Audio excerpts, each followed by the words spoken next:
सभी को प्रणाम। आज इस वीडियो में हम बात करेंगे कुछ खास प्रयोजनों के लिए किए जाने वाले गायत्री महामंत्र के प्रयोग विधियों के बारे में कि गायत्री मंत्र का प्रयोग कहाँ कहाँ और किस विधि से किया जाता है। आज हम जिन प्रयोजनों के बारे में जानेंगे वो हैं रोग निवारण, दरिद्रता का नाश, सुसंतति की प्राप्ति, उन्माद का निवारण, रक्षा कवच और बुरे स्वप्नों के फल का नाश इत्यादि। सबसे पहले जानते हैं कि किसी भी रोग निवारण के लिए क्या प्रयोग किए जाते हैं। स्वयं रोगी होने पर जिस स्थिति में भी रहना पड़े उसी स्थिति में मन ही मन गायत्री महामंत्र का जप करना चाहिए। एक गायत्री मंत्र समाप्त होने और दूसरा गायत्री मंत्र आरंभ होने के बीच में एक बीज मंत्र का संपुट लगाना चाहिए। सर्दी प्रदान, कफ इत्यादि रोगों में ऐम बीज मंत्र का प्रयोग करना चाहिए। इसमें एक मात्रा है ए में। गर्मी प्रधान पित्त रोगों में ऐम, इसमें 2 मात्राएं हैं। अपच एवं विष तथा वात रोगों में हूम बीज मंत्र का प्रयोग करना चाहिए। निरोग रहने के लिए वृषभ वाहिनी हरित वस्त्र गायत्री का ध्यान करना चाहिए।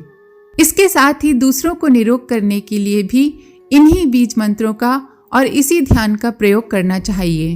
रोगी के पीड़ित अंगों पर उपयुक्त ध्यान और तप करते हुए हाथ फेरना, जल अभिमंत्रित करके रोगी पर मार्जन देना एवं छिड़कना चाहिए।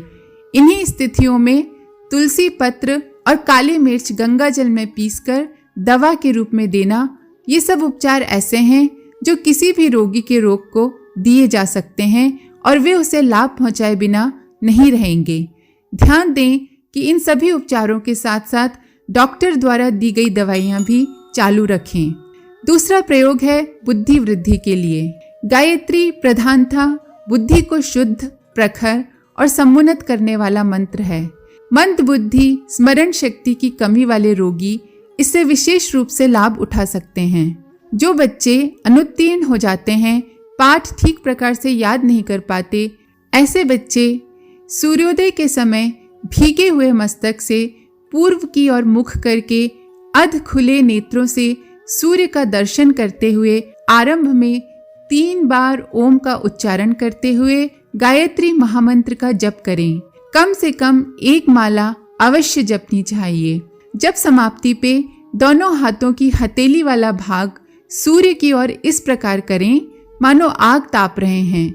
इस स्थिति में 12 गायत्री मंत्र जपकर हथेलियों को आपस में रगड़कर और उन उष्ण हाथों को मुख, नेत्र, ग्रीवा, कर्ण, मस्तक आदि समस्त शिरोभागों पर फिराना चाहिए। ये उपासना बड़ी उपयोगी है। अगला प्रयोग है दरिद्रता का नाश। दरिद्रता, हानि, ऋण, बेकारी, साधनहीनता, वस्तुओं का अभाव, कम आमदनी, बढ़ा हुआ खर्च, कोई रुका हुआ आवश्यक कार्य आदि की अर्थ चिंता से मुक्ति दिलाने में गायत्री साधना बड़ी सहायक सिद्ध होती है। उसमें ऐसी मनोभूमि तैयार हो जाती है जो वर्तमान अर्थ चक्र से निकालकर साधक को संतोषजनक स्थिति में पहुंचा दे। दरिद्रता नाश के लिए गायत्री की श्री शक्ति की उपासना करना चाहिए। गायत्री मंत्र के अंत में 3 बार श्री बीज का संपुट लगाना चाहिए। साधना काल के लिए पीत वस्त्र, पीले पुष्प, पीला यज्ञोपवीत, पीला तिलक और पीले आसन का उपयोग करना चाहिए। शरीर पर शुक्रवार को हल्दी मिले हुए तेल की मालिश करना चाहिए और रविवार को उपवास रखना चाहिए। पीत वर्ण लक्ष्मी का प्रतीक है। भोजन में भी पीली चीजें प्रधान रूप से लें। इस प्रकार की साधना से धन की वृद्धि और दरिद्रता का नाश होता है। अगला प्रयोग है सुसंतति की प्राप्ति। जिनकी संतान नहीं होती हैं या होकर मर जाती हैं, रोगी रहती हैं, गर्भपात हो जाते हैं, इस प्रकार के दुखों से भगवती की कृपा द्वारा छुटकारा मिल सकता है। इस प्रकार की साधना में पति पत्नी दोनों ही सम्मिलित हो सकें तो बहुत ही अच्छा। एक पक्ष के द्वारा ही पूरा भार कंधे पर लिए जाने से आंशिक सफलता ही मिलती है। प्रातः काल नित्य कर्म से निवृत्त होकर पूर्वाभिमुख होकर साधना पे बैठें। नेत्र बंद करके श्वेत वस्त्राभूषण अलंकृत किशोर आयु वाली कमल पुष्प हाथ में लिए गायत्री माता का ध्यान करें। यम बीज के 3 संपुट लगाकर गायत्री महामंत्र का जप चंदन की माला से करें। नासिका से सांस खींचते हुए पेड़ों तक ले जाएं। पेड़ों को जितना वायु से भरा जा सके भरना चाहिए। फिर सांस रोककर यम बीज संपुटित गायत्री महामंत्र का कम से कम 1, अधिक से अधिक 3 बार जप करना चाहिए। फिर धीरे धीरे सांस निकालना चाहिए। इस प्रकार पेड़ों में गायत्री शक्ति का आकर्षण और धारण कराने वाला यह प्राणायाम 10 बार करना चाहिए। तदनंतर अपने वीर्य कोश या गर्भाशय में शुभ्र वर्ण ज्योति का ध्यान करना चाहिए। ये साधना स्वस्थ, सुंदर, तेजस्वी, गुणवान, बुद्धिमान संतान उत्पन्न करने के लिए इस साधना के दिनों में प्रत्येक रविवार को चावल, दूध, दही आदि श्वेत वस्तुओं का ही भोजन करना चाहिए। शत्रुता का संहार, द्वेष, कलह, मुकदमाबाजी, मन मुटाव को दूर करना और अत्याचारी, अन्यायी, अकारण आक्रमण करने वाली मनोवृत्ति का संहार करना, आत्मा तथा समाज में शांति रखने के लिए 4 क्लीन बीज मंत्रों का संपुट समेत रक्त चंदन की माला से पश्चिमाभिमुख होकर गायत्री महामंत्र का जप करना चाहिए।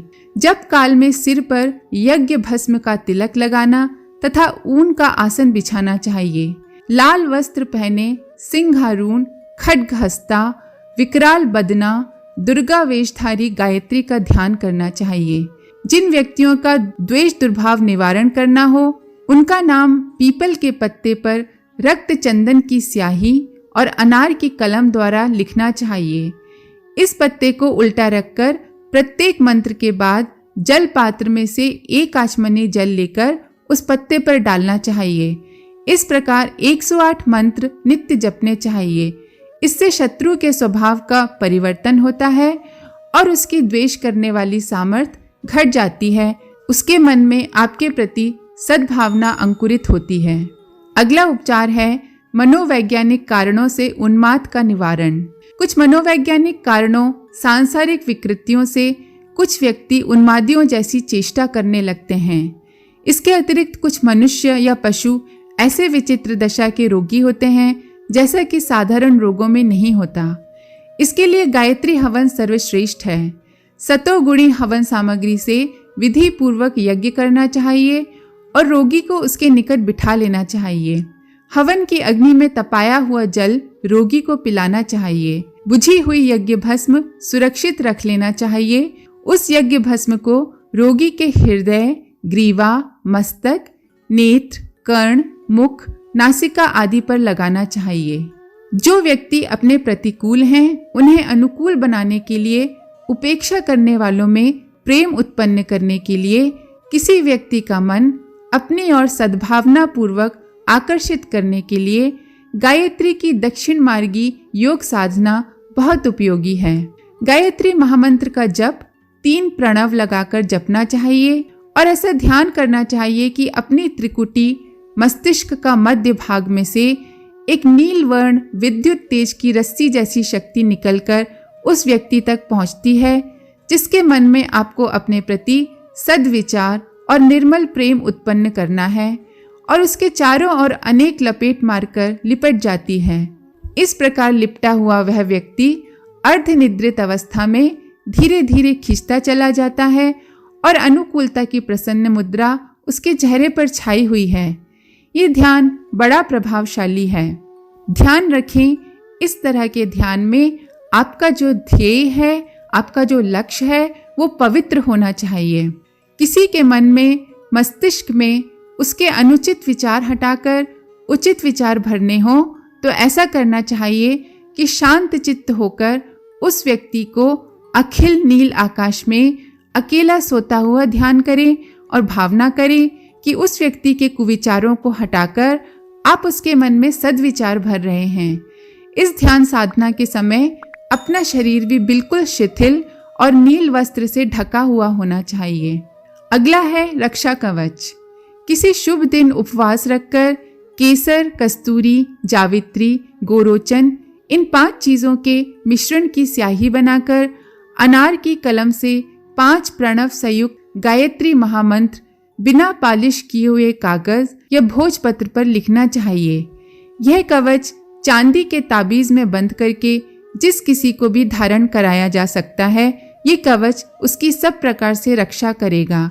रोग, अकाल मृत्यु, शत्रु, चोर, हानि, बुरे दिन, कलह, भय, राजदंड आदि से ये कवच रक्षा करता है। इसके प्रताप और प्रभाव से शारीरिक, आर्थिक और मानसिक सुख साधनों में वृद्धि होती है।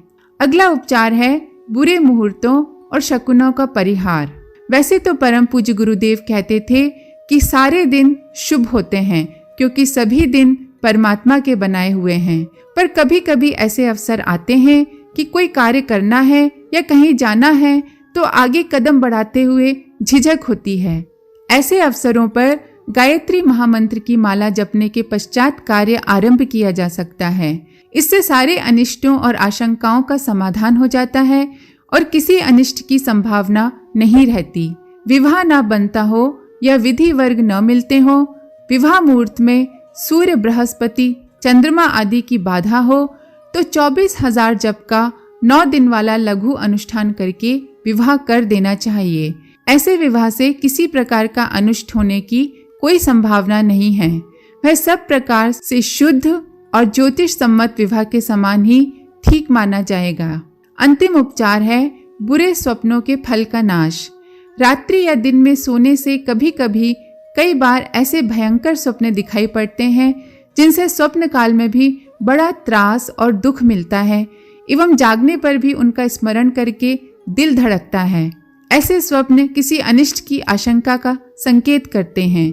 जब ऐसे स्वप्न किसी को आए तो 1 सप्ताह तक प्रतिदिन 10-10 मालाएं गायत्री जप करना चाहिए और गायत्री का पूजन करना या कराना चाहिए।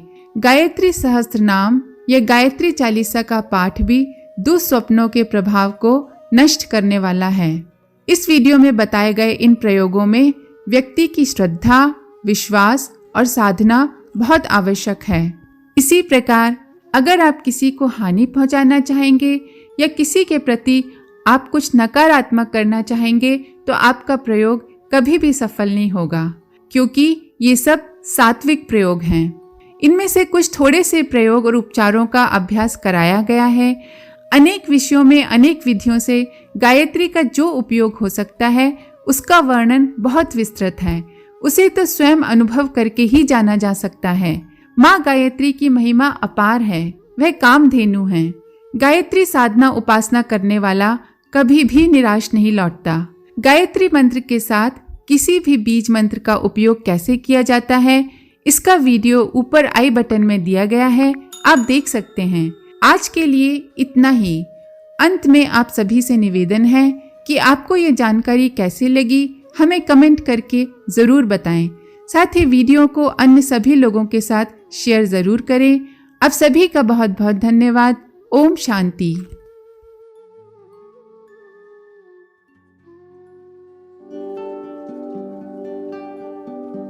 हमारे YouTube चैनल को सब्सक्राइब करें और बेल आइकन को दबाकर ऑल पर क्लिक करें ताकि नोटिफिकेशंस आपको मिलती रहें।